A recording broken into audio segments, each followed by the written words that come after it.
Hello friends, welcome to இன்றைய special. இன்றைய பொழுது இனிய பொழுதாக உங்களுடன் இணைந்திருப்பது உங்கள் தொழில் தேன்மொழி. நான் இன்னைக்கு ஒரு சைடிஷ் ரெசிபி தான் போட்டிருக்கேன். இதை நீங்க பிக்லாவும் யூஸ் பண்ணலாம், சைடிஷாவும் யூஸ் பண்ணலாம்.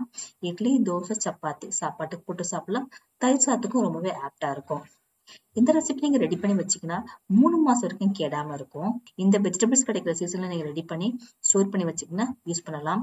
ரொம்ப சிம்பிளான ரெசிபி. இது நீங்க ட்ரை பண்ணிருக்க மாட்டீங்க, கண்டிப்பா ட்ரை பண்ணி பாருங்க. வாங்க வீடியோக்குள்ள போலாம். இதுக்கு நான் முதல்ல முருங்கைக்காய் எடுத்து வச்சிருக்கேன். ஓரளவு ரொம்ப முத்துனா இல்ல, ரொம்ப பிஞ்சோல திட்டமான சைஸ்ல இருக்க முருங்கைக்காயை ஒரு 6-7 முருங்கைக்காய் எடுத்து வச்சிருக்கேன். நல்லா வாஷ் பண்ணி கட் பண்ணி வச்சிருக்கேன்.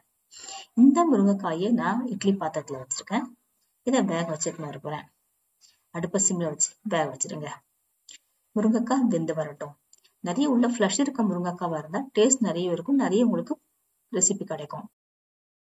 இப்போ நான் இந்த காய்கள் வெந்து வரட்டும். இந்த டைம்ல நம்ம பூண்டு 2 பெருசு எடுத்து வச்சிருக்கேன். அதனால தோல் உரிச்சிட்டு தட்டி எடுத்து வந்துடலாம். முருங்கைக்காய் எவ்வளவு அளவு போறீங்களோ அதுக்கேற்ற மாதிரி நீங்க பூண்டு அளவு கூட்டிக்கலாம், குறைச்சிக்கலாம். இந்த பூண்டை தோல் எல்லாம் தான் சீவி எடுத்துட்டேன்.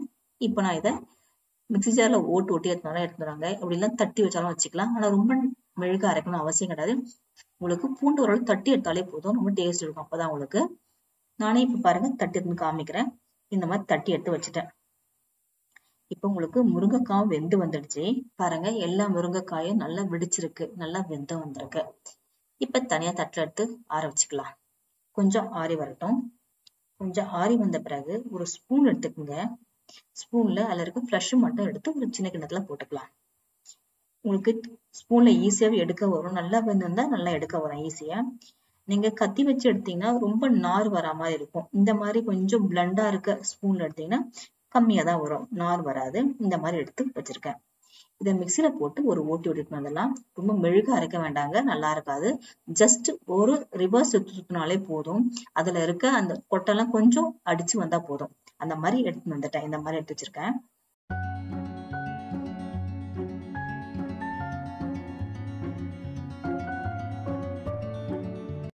இப்ப பேன் வச்சிருக்கேன். பேன்ல ஒரு 1/2 ஸ்பூன் கடுகு போட்டிருக்கேன், ஒரு 1/2 ஸ்பூன் வெந்தயம் போட்டிருக்கேன். நல்லா புரிஞ்சு வரட்டும்.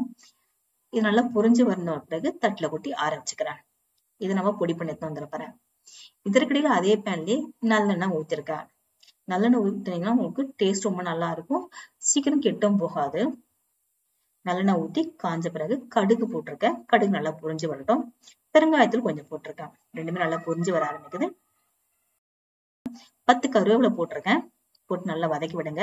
இது நல்லா வதங்கி வந்த பிறகு தட்டி வச்சிருக்க பூண்டை போட்டுக்கலாம். பூண்டு போட்டு நல்லா வதக்கி விடுங்க.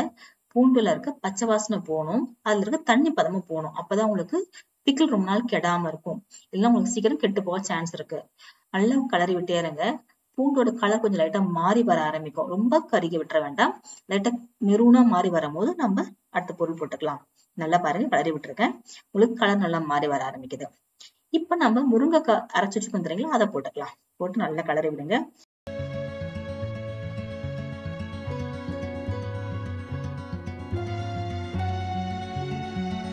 ஓரளவு கிளறி விட்டுட்டேன்.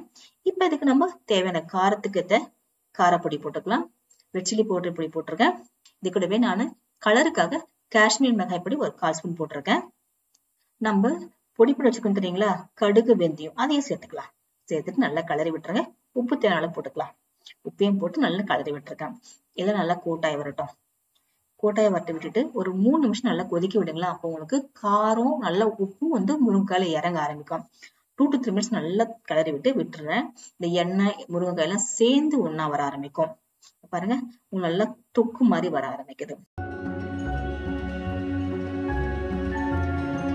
இந்த மாதிரி ஆன பிறகு ஒரு சின்ன எலுமிச்சம்பழம் அளவுக்கு நான் புளி கரைச்சி வச்சிருக்கேன், வடிகட்டி. அது சேர்த்துக்கிறேன். சேர்த்துட்டு நல்லா கிளறி விடுங்க.